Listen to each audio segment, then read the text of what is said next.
And My full name is Sylvester DeCesare. I prefer the word Cy, so I've been known as Cy since I was a high school football player. And the reason we adopted Cy instead of Sylvester is they were broadcasting our football games in high school. It was known as a school called Cleveland West Tech. It had 6,000 students, give you an idea how big. And the classes ranged from the 10th through the 12th grade.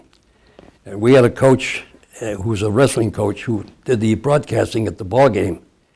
And he decided that when Sylvester DeCesare gained 2 yards, it was too long of a name, so he just clipped it and called me Cy. So after that, it was Cy DeCesare scored a touchdown rather than Sylvester.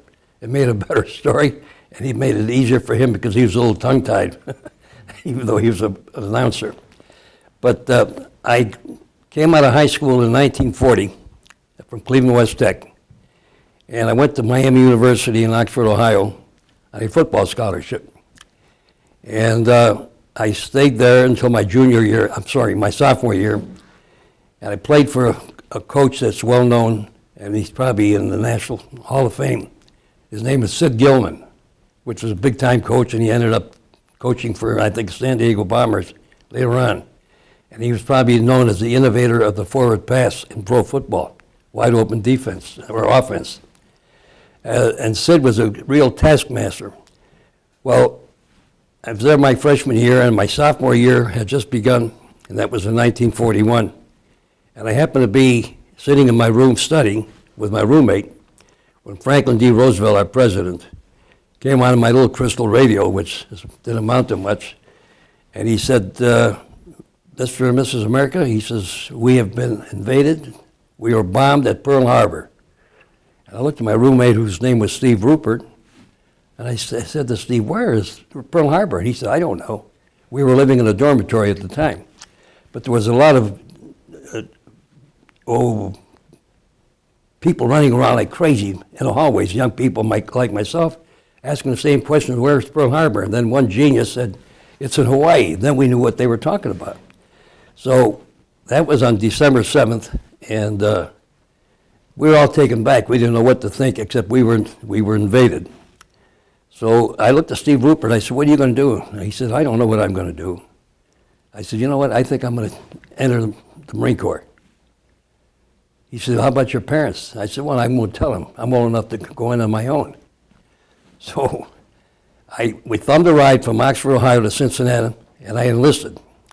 Well, they wouldn't take us for immediate duty because we were in college, so they wanted to keep us in reserve so we'd get our full degree and then become an officer.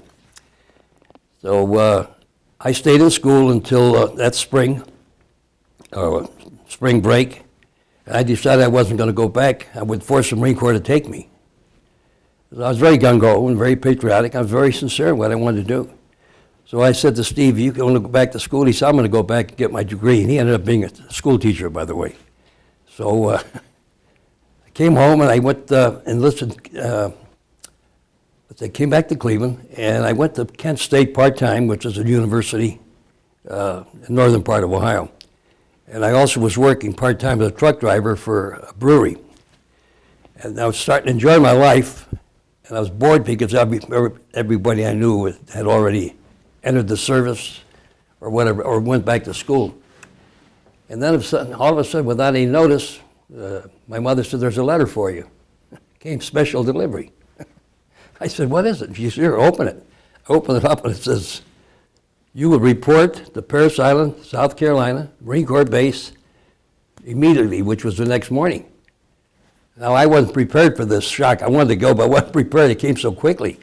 So the next thing I knew was at the subway station in Cleveland, on a train, on my way to Parris Island.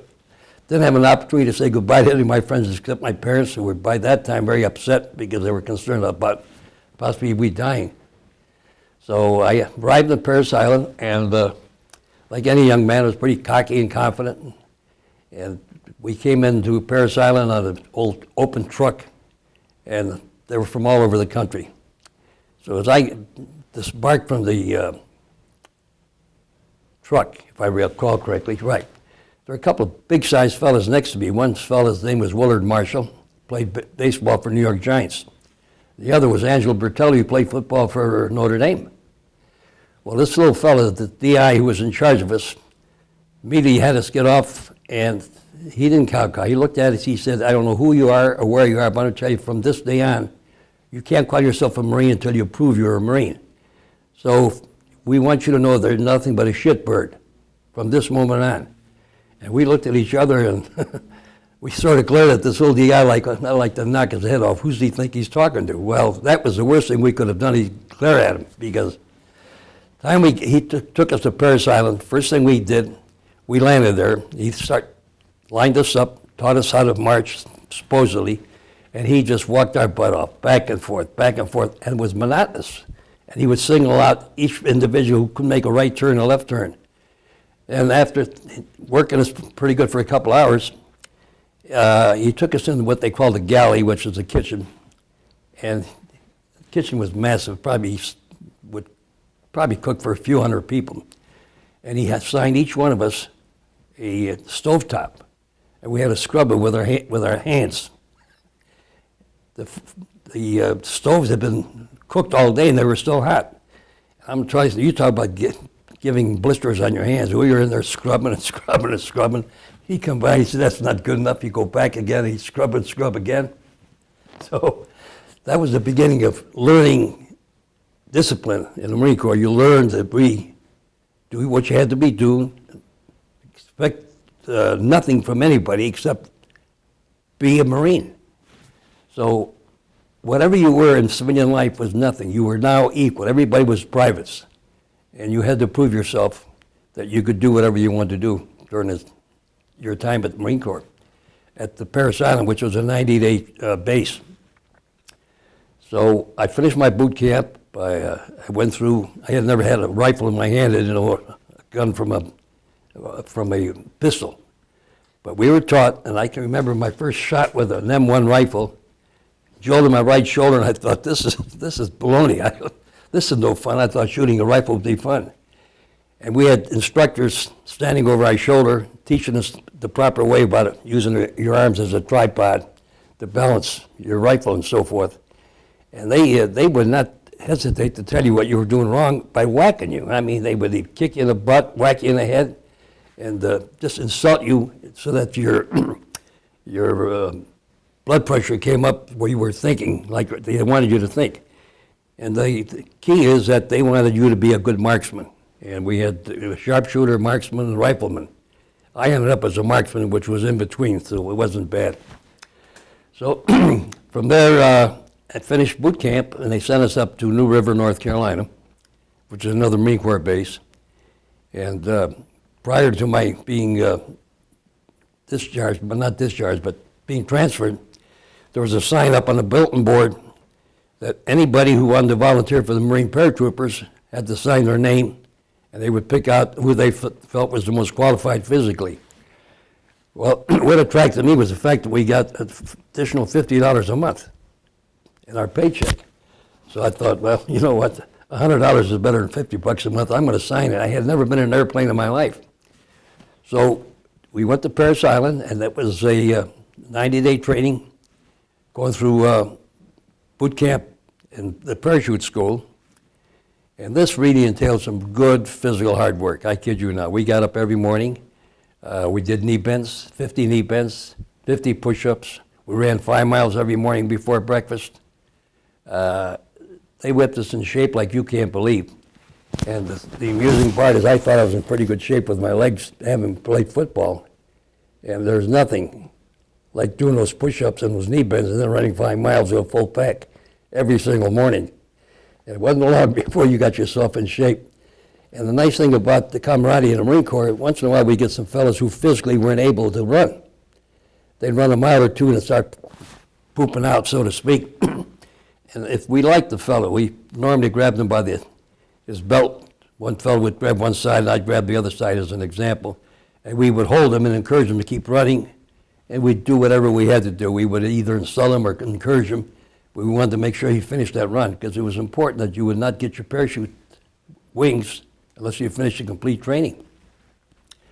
So after the physical part, we learned to go into what they call a flyaway tower, and that's an elevated tower where they take you off the ground approximately, probably about 150 feet. The chute's inflated. They already taught you how to land with your feet and go into a roll in case you were oscillating, which meant you were swinging as you were coming down. The key was to make sure that you landed with your feet in a proper position. And if you're going forward, rather than doing a nosedive, you turn your body and your legs and you went into a roll. That was the important part. So you learned that. Well, it's quite interesting because when you get up in that tower and there's nothing down there except a couple of DIs looking at you and say, all right, here we go, and they cut you loose. You come down and you've never flown before or in a parachute. It's quite an experience. It really gets your eyes open. Well, we went through, I think, 6 jumps on the flyaway towers, and then we made our first jump. I had never been in a plane in my life. Now this involved a safety chute in the front and a regular chute in the back, and the chute in the back was hooked to a shroud line that went through the plane, and I had a hook on the end of it. So as you lined up to go out of the plane, there was always a drill instructor at the door to make sure that you went out and didn't hold up the line, because in combat, if you jumped or held up the line, you'd miss your spot, and a lot of us would be, killed, incapacitated, whatever it may have been. Well, you lined up, and all of a sudden they said, on 1, on 2, on 3, go, and all of a sudden you were running down a chute and making a right turn out that plane, and we dove head first. That's how we were taught to go up. The Army was a little different. And when you got to that door, you had to go out because that DI was there, and he had his foot up in your butt, and he just kicked you out whether you wanted to or not, so you couldn't freeze. So all of a sudden you're out in the open, and you're falling, and you're looking down, and you know that shroud line's there, and it's unraveling your chute, and all of a sudden you get this opening shock, and it's just like a jolt, and the chute begins inflating, and that's a big relief to you. You count it and 1, and 2, and 3, and pull your safety chute in the event the other didn't open. Well, fortunately, in my case, it did open. In most of the cases, it did open for most of the men. Well, when you're falling, you're taught to, now, in those days, the chutes were made out of silk. Today, it's different. They have panels and they're much better, but silk chutes have a tendency to cling, like hosiery did. So it was important that you open those shroud lines and keep them open. You kept pulling this way, and you could steer the chute by emptying the air out of one side or the other. And one of the things that used to get your attention is once in a while you land on someone else's chute below you. Your feet would be on it, and he'd look up and he'd be screaming at you, "Hey, you SOP, pull that shroud line, get off my chute before I go down." So what you did was empty one side of it, and it would cause you to drift a certain way, whichever way you wanted to go. So I remember landing, and I came in, it was kind of a windy day, and I can remember my first jump wasn't very pleasant because I landed, and here again I came in feet first. I couldn't break it, And as I was coming down, I thought to myself, man, I'm going to smash my head in my face. I did manage to twist and turn, and I hit my left shoulder, and I rolled over, and the chute kept dragging me, and I had to empty the chute. So what you do is you take one side of the shroud lines, and you keep unraveling it so the chute collapses. And then you get your chute, you recover it, pack it, and then you go back to the trucks or the base, and you start all over again. Anyhow, I ended up making 23 jumps. To say that they were all pleasant, no, I can't say that. They weren't very pleasant, but it was quite a thrill. So, let me ask you a question about that. Why did the Marines, did they ever see the paratrooping Marines see any, did they jump in any combat? We never jumped in combat for the simple reason that we jumped in the jungle all over the Pacific. Mm-hmm. There was no place where we could have ever landed safely and accomplished whatever they wanted us to do. Mm-hmm. Now, ironically, Iwo Jima was my major campaign. On Iwo Jima, you could have jumped because it was nothing but Mount Suribachi, an island which didn't grow any vegetation at all, so to speak. It was all sulfur, if you recall the history of the Iwo Jima.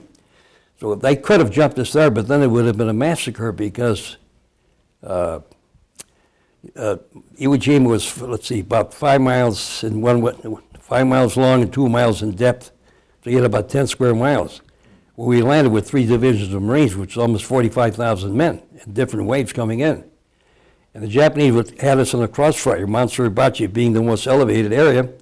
We landed, I was with the 5th Marine Division, we landed at the base of Mount Suribachi, and then we turned north with our group, and another regiment turned toward Mount Suribachi to secure it.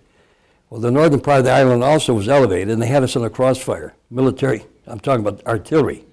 And that's how we lost so many people. We just never had a chance. So off the top of my head, I think we had over 6,000 Marines killed in less than 30 days, and had about 35,000 wounded. So it was quite a battle, believe me. When at that time, the Marines were basically fighting in the South Pacific, correct? All the time. Yeah. Yeah. And there's no thought that you guys would be sent to the European theater at all? Not to my knowledge. We were never designated for the European theater. We were always designated for the Pacific, for the simple reason they used the term Fleet Marine Force, all right, the Marine Corps, and which meant that we would be landing wherever it was necessary when landing crafts, and we were trained to land in the water and work our way in. Not that the European didn't have the same thing, but theirs was a different operation when they went into France, southern Italy, and so forth. We were trained to basically Fleet Marine Force. That's just what it meant. Going in the water and then landing. And I guess the theory behind the paratroopers at that time was we would do the same thing wherever they needed us.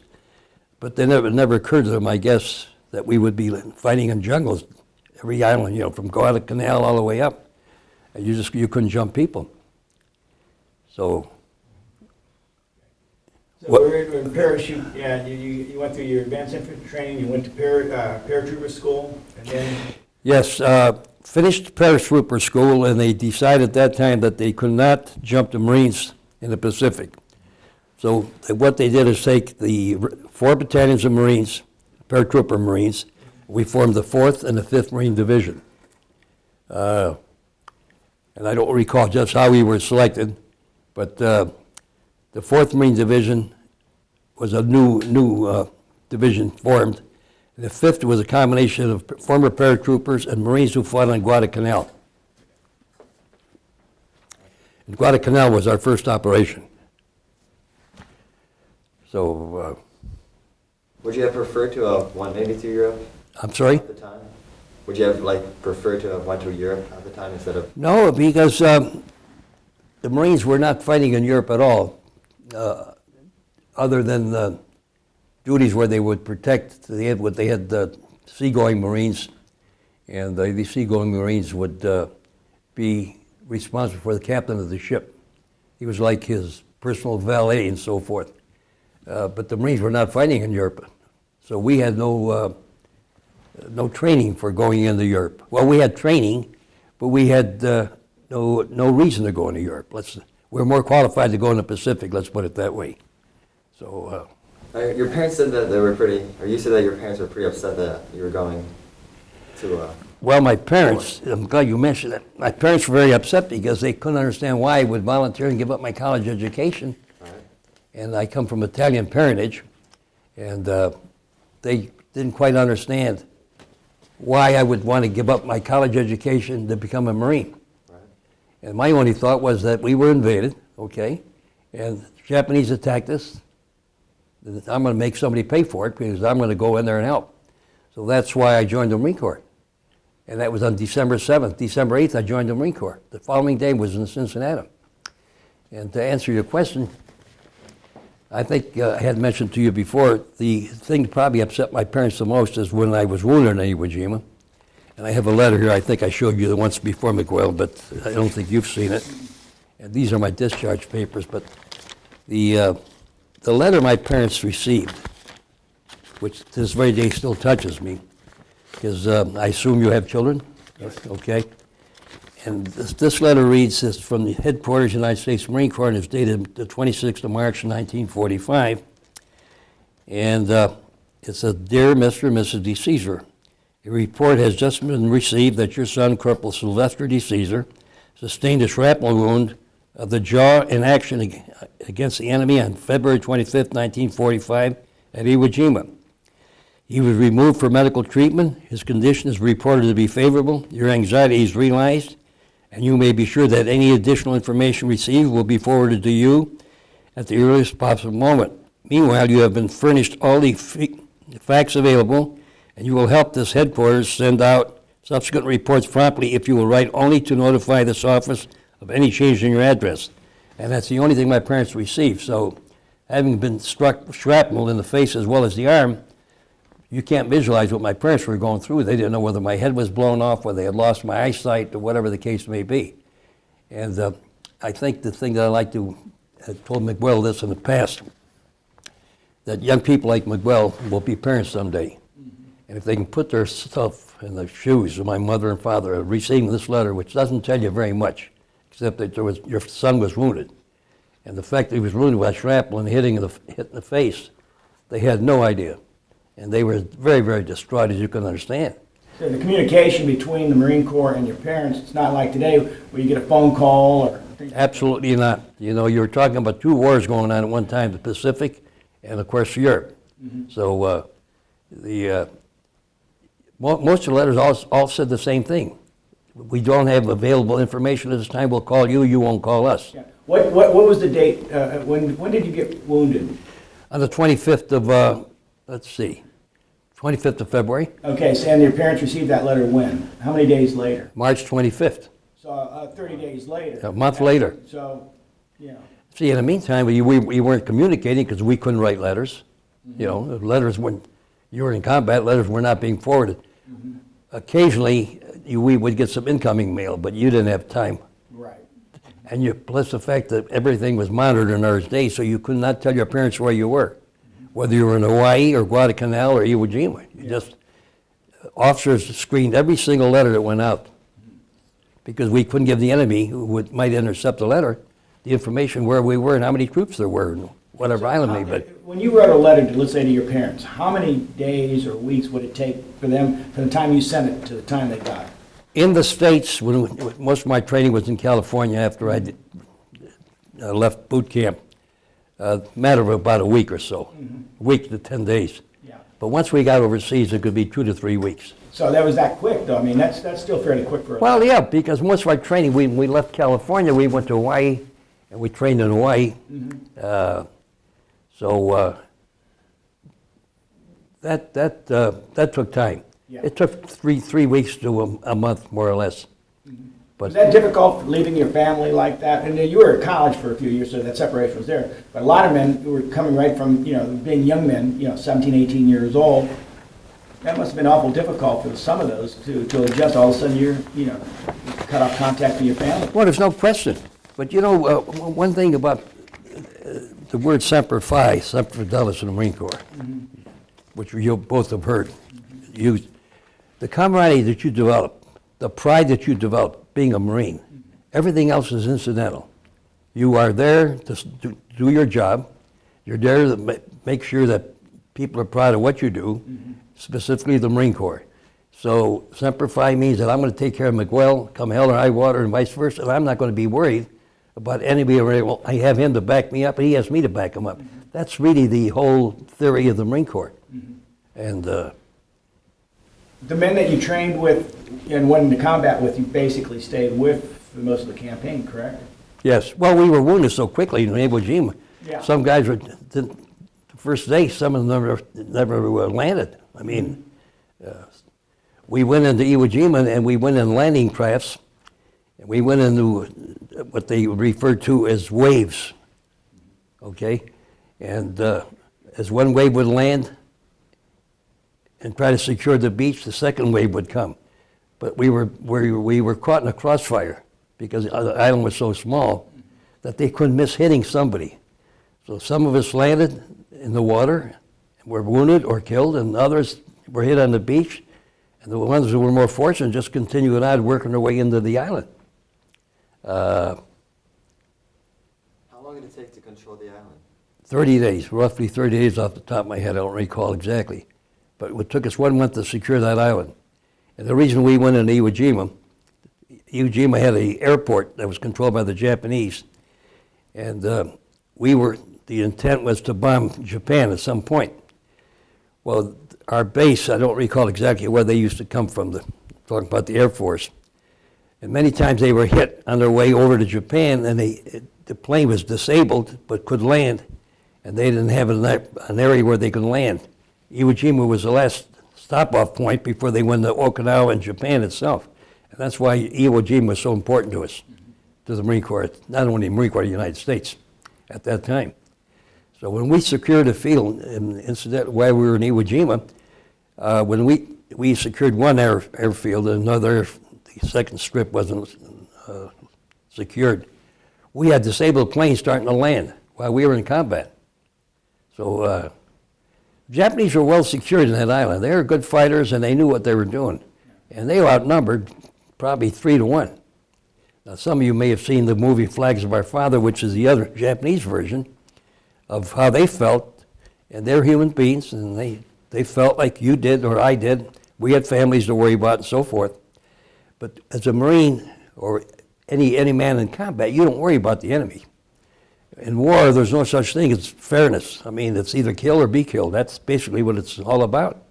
So you don't shake hands like a prize fighter and fight 15 rounds and then shake hands when you're through. It's either you kill or you get killed or you capture, whatever the case may be. So I learned, and I saw the movie like you fellas did, I developed a little different perspective toward the enemy. And I like to put some amusement to this conversation. Yes, there was a time when I hated the Japanese like you can't believe. I mean, in 1945, I came out of the service and I just had no use for Japanese. And in 46 and 7, they were bringing in little radios that were Mickey Mouse radios, but they worked. They were very inexpensive.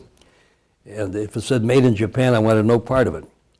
Well, today, I'm 86 years old. I'm working on my 6th Lexus, which is made in Japan. So I think I've forgiven those people because of the quality of what they put together. So I don't have any dislike or hatred toward the Japanese at all. I realize now, after a lot of years, that they did what they had to do because they were told by their emperor what they had to do, and I did what we had to do because I was an American. I was proud to be an American.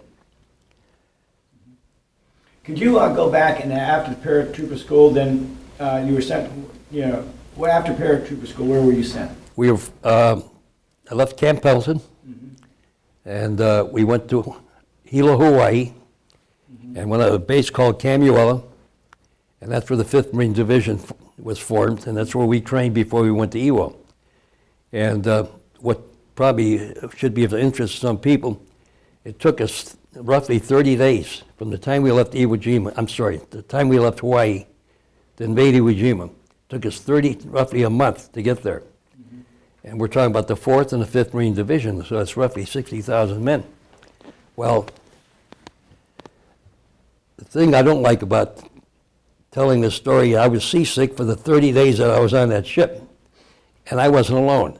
And unfortunately, we slept next to a galley, which is a kitchen on the ship, and we had bunks that were five tiers high. And the fragrance, the aroma from that kitchen, that grease come pouring through in that, below that deck, that you were so nauseated you couldn't wait to get to the top side. But you couldn't find a spot in the railing to vomit because everybody had beaten you to the... It was just a horrible thing. The Marines were just lined up along those rails, all of us, seasick, day in and day out. And the Navy men who were accustomed to that were laughing at us, which didn't endear them in our hearts. I mean, we were ready to go to battle with the Navy before we ever got to Iwo Jima.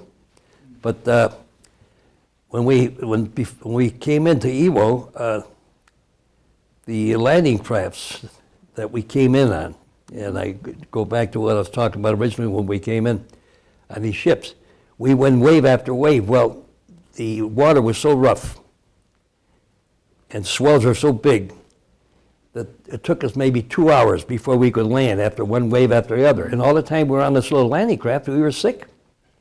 So we were so delighted to get off that landing craft and land. It made no difference who the enemy was. All we wanted to do was see land. And when we landed in Iwo Jima, we had bombed that place for about 70-some days, if I recall correctly, between the Navy and the Air Force. That was volcanic rock. When we landed, it was like coffee grounds. And we were sinking up to our knees. That's how much depth there was to the what? The ground. The ground. And that made it much difficult for us to get equipment ashore. You know, not only tractors, but heavy equipment. So here you are with a full pack on your back, okay, and carrying a mortar, or carrying in my case, I ended up carrying a flamethrower later on when one of my men were hit. So you land on the earth or that ground, and all of a sudden you're starting to sink, and you're trying to move, and you're sinking and sinking. It becomes very discouraging. You wonder, where am I going? How can I fight? You know, but we managed to get through it. What wave were you in? I was in the first wave. First wave? First wave, yeah, first wave. Now, on board ship, to prepare you to go into that, what did they tell you? To tell you the truth, we didn't know where we were going until we were ready to invade Iwo Jima. And at that time, we were told that we were going to an island called Iwo Jima. Mm-hmm. We were told about Mount Suribachi, which is the southern part of the island, and the northern part. And we were told we were going to land in the middle, and we were going to do pinchers with two divisions that landed the 4th and the 5th. And the two pinchers were like this. We were to split the island, go right across because it was only 2 miles in width, and then work our way and secure the north and the south. And the first thing we had to secure was Mount Suribachi, because that was elevated. I don't remember how high it was, but it was quite a few hundred feet. And they were just looking down as I'm looking down at you, and taking pot shots. It was no problem for them. And their heavy artillery was in caves, and what they would do, they were on rails, and they would run them out like a train state, open it up, fire at us, and then they'd retract them. And you would have a hell of a time trying to find out where they were. And that was one of the hard parts, working our way up that Mount Suribachi. That wasn't my outfit, but that was part of the 4th and part of the 5th. And that's what they secured, and I think it took them 3 days to finally secure Mount Suribachi. And of course you saw the flag and the flag waving and so forth, which was redone, as you probably know. The original group that secured it didn't get the credit they were entitled to. And the second raising of the flag was really for promotional reasons, to sell war bonds and so forth and let the American public know we were doing well. But I do recall, I'm pretty sure it was the 3rd day that we secured Mount Suribachi, and I was in a foxhole with another sergeant, and he said, "Look at that." And I turned around and we looked up at the flag, and we saw the American flag up there. And that, you can't believe what encouragement that was to us, knowing that we'd finally taken Mount Suribachi, and now we could work our way north and secure the rest of the island. Yeah. If you had to say, what was the worst moment for you during the war? The worst moment? I had two. I would say the worst moments were when my first good friend was killed. That really got my attention. Two things, I was very emotional and I was fighting mad. The second thing is a Marine Corps duck, D-U-C-K, was a little amphibious tractor.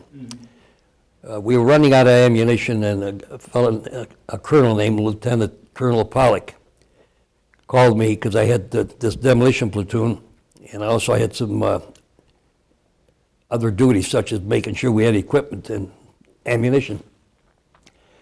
And he called me, he says, DeCesare, he says, you unload that tractor that's coming up and do it quick because we're running out of ammunition. So all I recall just vaguely is that this tractor came along this ridge and he was elevated, and we were down below maybe about 20 or 30 feet.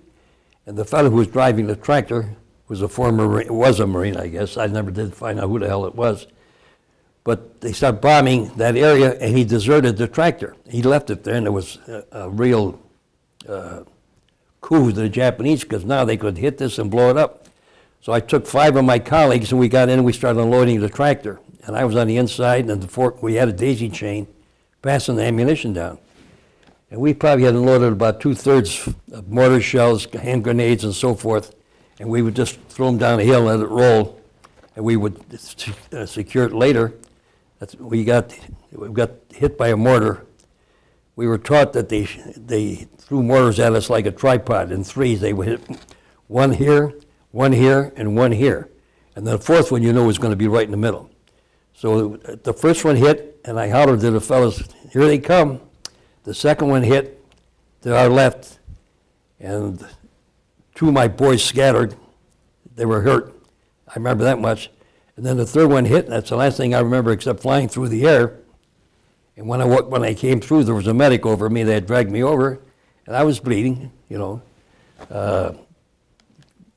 Basically, I was really knocked out because I didn't know where I was. I was just confused. And I just kept going to touching my face, my arm, and blood was running all over. But that wasn't my concern. My concern was that my rifle had disappeared when I got blown. So I said, "Where's my M1? Where's my M1?" I can remember that distinctly. And the corpsman says, "You won't need an M1." I said, "The hell I'm not." I said, "You get me that M1." I wanted to stay in combat, and then I was convinced that I couldn't. I needed some medical help.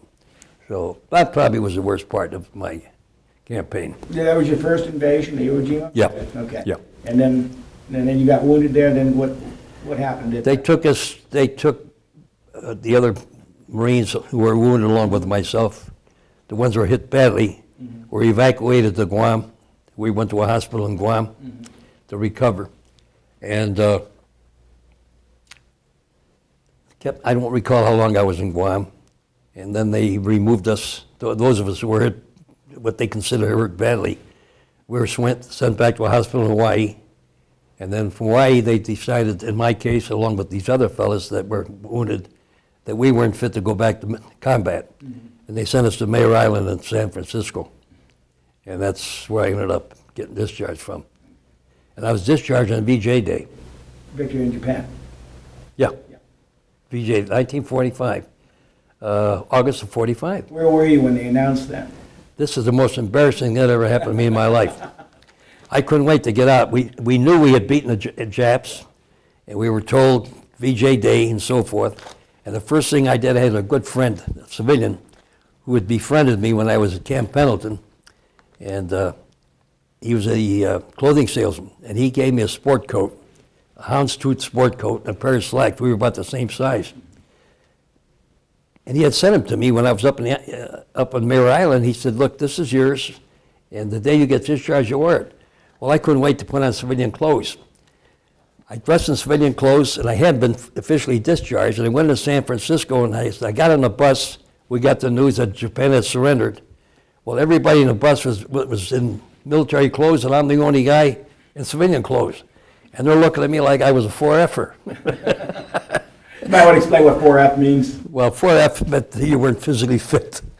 There's the terminology I can't put on, but it meant you were not qualified to serve, period. Because you either had a bad hearing or bad eyesight, or you were incapacitated through childbirth or whatever, so you weren't fit to be in the service. Chances are I was the only guy who saw real combat on that bus. But these sailors and other Marines were looking at me like I shrunk my duties, or I had never been in the service. And I wanted to say to them, "Do you know who I am? Do you know what I've been through?" Yeah, it was frustrating as hell, because they were having a good time, and we landed or that day we got off the bus, we ended up in downtown San Francisco, and everybody was hugging and kissing and carrying on, and I never felt so lonely in my life because I couldn't celebrate with the civilian clothes on. That probably was the most frustrating part of my days in the Marine Corps. Yeah. Very frustrating. You never gave any thought to staying in the Marines? No, I really never did. I was when it was over with, I had my belly full, and I was never cut out to be a military man peacetime. It just wasn't in my bag. And my intention was to go back to school, get my degree, and then pursue the outside world, whatever I was going to go into. But what had happened is this friend of mine I had mentioned who gave me the clothes had introduced me to another fellow who was in the liquor business. And he said to me, "What are you going to major in?" I said, "Well, in those days he was advertising and marketing." I said, "I probably want to go in that field." So BJ Day, or a couple of days after that, they had contacted me and they asked me to come down to Los Angeles, and they paid my way. I took a bus back to Los Angeles, and they had a big party for me. This was in Pasadena, California. I mean, all civilians, and they were just, they had just gone out of their way that they were delighted they could do something for a former Marine. So Joe Heitler was the name of this fellow who owned a little company called Golden West Winery. And he spoke with a heavy German accent, and he said to me in his German accent, he said, "Why do you want to go back to school for?" He said, "I give you a better job than you get in school."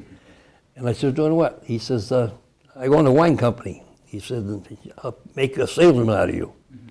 I had never sold anything in my life. Yeah. And I said to myself, well, that's not a bad idea. And I said, what are we talking about?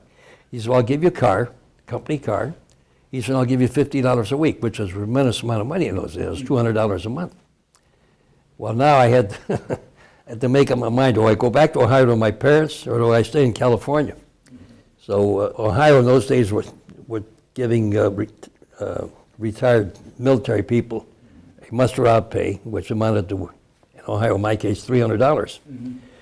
So I took the $300, went back to Cleveland, saw my mother and dad, and said, you know what, I'm going to California. My mother just became hysterical. Why would you leave? We waited 3 years for you to come back. What did we do wrong? I said, Ma, I want to go to California. I got a chance, good job, and the weather's great, and so forth and so on. And they were distraught. They were just so beaten up because... Were they immigrants or? Oh, they were immigrants. My mother and dad were born in Italy. Okay. Yeah. And ironically, my brother-in-law, one of my brother-in-laws, was in the Marine Corps with me, and he was wounded. This is important, in my opinion. He had lost his parents when he was a young man. He was a teenager, and he was the oldest of his family. He had a sister and a brother. His brother had enlisted in the Marine Corps before we did, and I had not met him. So he and I went through parachute school together, and he broke his ankle jumping. And he also was from Greater Cleveland, so I said, Sam, do me a favor. When you get back to Cleveland, will you call my parents and tell them we're okay, and so forth and so on. So he called, and he said, I'm a friend of your son, and I want you to know he's okay. And my dad said, well, I want you to come over for dinner. And he reluctantly came over for a Sunday dinner to sit down with big Italians sitting dinner. He's on crutches. My mother said, what happened to your ankle? He said, I broke it jumping out of a plane. My mother fainted. She sees her little boy doing that, right? Yeah, that's exactly right. She fainted, but they revived her, and she said it just was beyond her. Well, after we were shipped out, I got hit first. My mother got a letter. Sam, my brother-in-law, who didn't have any parents then, used my mother's address and name. She got the second letter that he was wounded.